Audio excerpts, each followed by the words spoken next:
तीसरी चीज के बारे में बात करें कि परिवहन क्या होता है। परिवहन का मतलब जैसे आपने रोड पे चलती हुई बस देखी होगी। बस का काम काम क्या होता है बच्चों? सवारी को बिठाना और बिठा करके एक जगह से दूसरी जगह ले जाना, यही तो काम होता है ना। यही तो काम होता है भाई बस का। वैसे ही हमारी बॉडी के अंदर बहुत सारी चीजें पाई जाती हैं और वो क्या करेंगी भाई, यहाँ से रक्त को लेंगी, हमारे फेफड़े तक लेकर के जाएंगी, फिर हमारे हृदय तक लेकर के जाएंगी। तो ये जो छोटी छोटी सी चीजें जो हमारे रक्त को एक जगह से दूसरी जगह लेकर के जा रही हैं, इनके अंदर जो भी चीजें आएंगी उसको हम परिवहन तंत्र बोलेंगे। अब परिवहन तंत्र के अंतर्गत हमें सबसे ज्यादा इंपॉर्टेंट चीज क्या पढ़नी है? वो पढ़ना है मानव हृदय, क्योंकि ये रक्त को पंप करता है। ठीक, तो ये परिवहन तंत्र के अंतर्गत हमको मानव हृदय के बारे में डिटेल में पढ़ना है। तो मैं अभी चैप्टर का आपको फ्लो बता रहा हूँ, फिर धीरे धीरे करके हम लोग सब चीजें स्टार्ट करेंगे। अच्छा, अब अगर हम लोग बात करें इसकी, तो सर ये क्या दिख रहा है आपको? सर ये है किडनी। सर ये क्या है? ये है किडनी। अब इस किडनी को हिंदी भाषा में कहा जाता है वृक्क। अब सर इसका काम क्या है?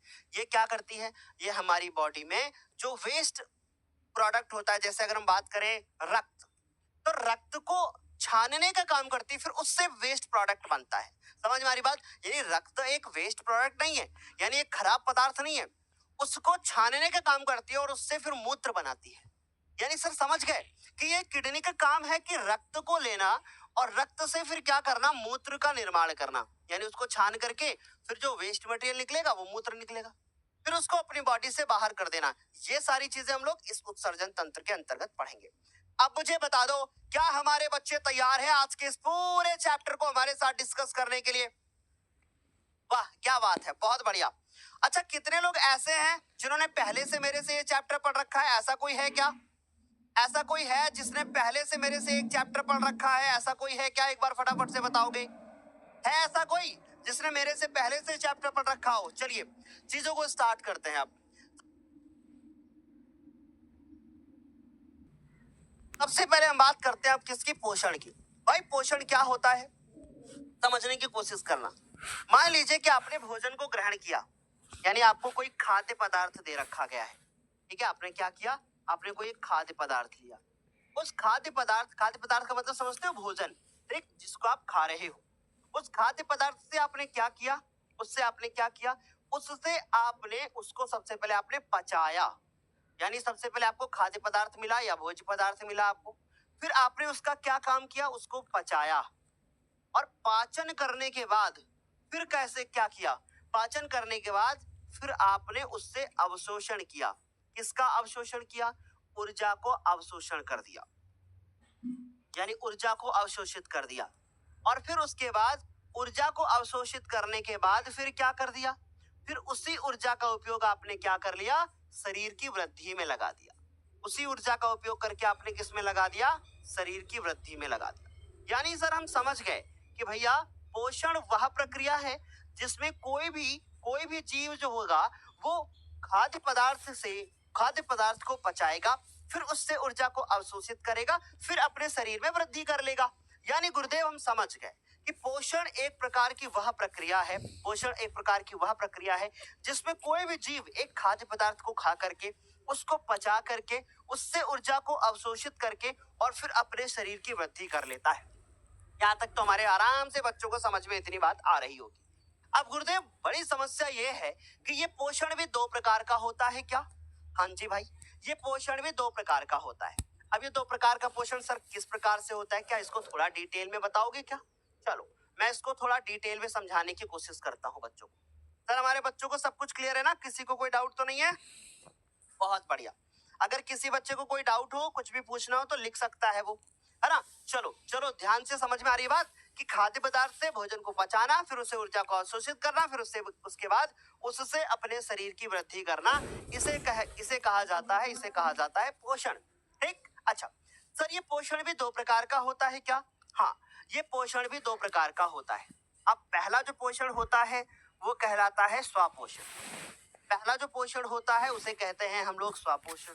ठीक, अब उसके बाद अब जो दूसरा पोषण होता है उसे कहते हैं हम लोग परपोषण।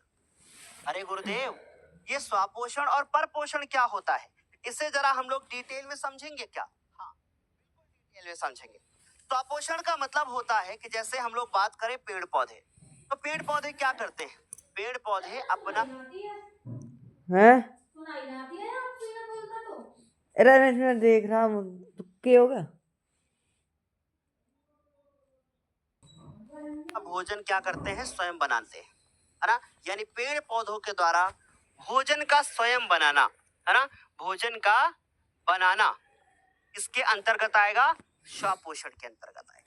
और फिर उसी भोजन को हम लोग खा लें तो हम लोग क्या कर रहे हैं, उसी भोजन को हम लोग खा लें, वो किसके अंतर्गत आएगा, वो परपोषण के अंतर्गत आएगा। यानी कि स्वपोषण, स्वपोषण सर समझ गए कि पेड़ पौधों के द्वारा भोजन का बनाना क्या कहलाएगा, स्वपोषण कहलाएगा। और फिर उसके बाद जो पेड़ पौधे भोजन बनाए, पेड़ पौधों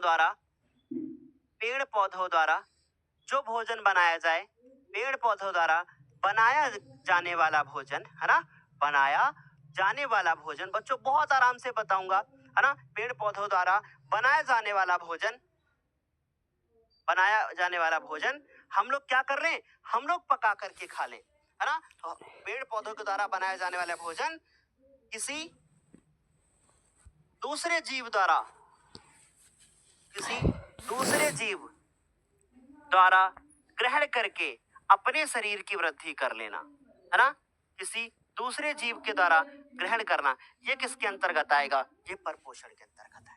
यानी गुरुदेव हम समझ गए, जैसे अगर हम लोग मान लें कि भैया ये पेड़ पौधे हैं, ये पेड़ पौधे हमें क्या दे रहे हैं, ये पेड़ पौधे हमें एक सेब दे रहे हैं, हमें एक एप्पल दे रहे हैं, समझ में आ रही बात। यानी ये पेड़ पौधे क्या हैं, पेड़ पौधे हैं स्वपोषी, क्योंकि ये भोजन को अपने आप स्वयं बना रहे हैं। ठीक, आ रही मेरी बात समझ। अब ये बच्चा जो है ना, वो बच्चा क्या कर रहा है, इस सेब को क्या कर रहा है, खा ले रहा है। तो बच्चा किसके अंतर्गत आएगा, बच्चा आएगा परपोषण के अंतर्गत। यानी कि बच्चा क्या कर रहा है, बच्चा परपोषण कर रहा है, अपने भोजन को, अपने अपने शरीर की वृद्धि करने के लिए ये पेड़ पौधे के द्वारा बनाए हुए सेब को ये खाने की कोशिश कर रहा है। बोलो क्या यहाँ तक सभी बच्चों को समझ में आ गई इतनी बात, आराम से समझ में आ गया।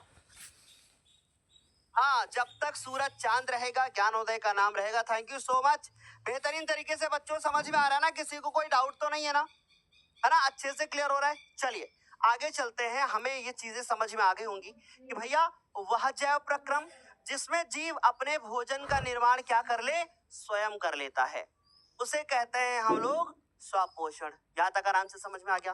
ठीक, अब जैसे एग्जाम्पल है कि हरे पेड़ पौधे जो होते हैं, या जो हरे पादप होते हैं, पादप का मतलब समझते हो क्या होता है, छोटे पौधे, है ना। और पेड़ जो पौधे होते हैं कौन सी क्रिया के द्वारा अपना भोजन बनाते हैं, प्रकाश संश्लेषण क्रिया के द्वारा अपना भोजन बनाते हैं। और प्रकाश संश्लेषण क्रिया जो है वो एक मोस्ट इंपॉर्टेंट टॉपिक है। क्लियर हो गई बात, अभी आगे डिस्कस करेंगे। अच्छा, परपोषण का मतलब वह जैव प्रक्रम जिसमें जीव अपना भोजन स्वयं ना बनाए, है ना, स्वयं ना बनाए, स्वयं निर्माण ना करे, वो स्वयं ना करके दूसरे जीवों द्वारा बनाए गए भोज्य पदार्थ से अपने आप में पोषण कर ले, है ना। जैसे ये अपना भोजन स्वयं नहीं बनाते, अरे सर हमारी मम्मी तो भोजन स्वयं बनाती हैं, तो क्या मम्मी हमारी स्वपोषी कहलाएंगी क्या, नहीं भाई, मम्मी ने भोजन स्वयं बनाया नहीं, मम्मी ने पेड़ पौधों के द्वारा बनाया गया हुआ भोजन पका करके आपको खिलाया। बनाना और पकाना दोनों में डिफरेंस होता है, मेरी बात समझ में आ रही है। इस पेड़ पौधे के द्वारा एक फल दिया गया, उस फल को आप खा रहे हो, तो आप इस पेड़ पौधे के द्वारा बनाया हुआ फल खा रहे हो ना, तो आप परपोषण के अंतर्गत आओगे, आप परपोषी कहलाओगे। जबकि पेड़ पौधों ने तो ये फल खुद बनाया है ना, ये अपने अपने शरीर की वृद्धि स्वयं कर रहा है ना, ये दूसरे के ऊपर तो डिपेंड नहीं है ना। तो इसका मतलब ये आएगा स्वपोषण के अंतर्गत और ये आएगा परपोषण के अंतर्गत। बोलो क्लियर हो गई ये बात बेहतरीन तरीके से। चलिए आगे चलते हैं। अब ये परपोषण भी ना बच्चों 3 प्रकार का होता है। पहला जो होता है वो होता है प्राणी संभोजी, दूसरा होता है मृतोपरजीवी, तीसरा होता है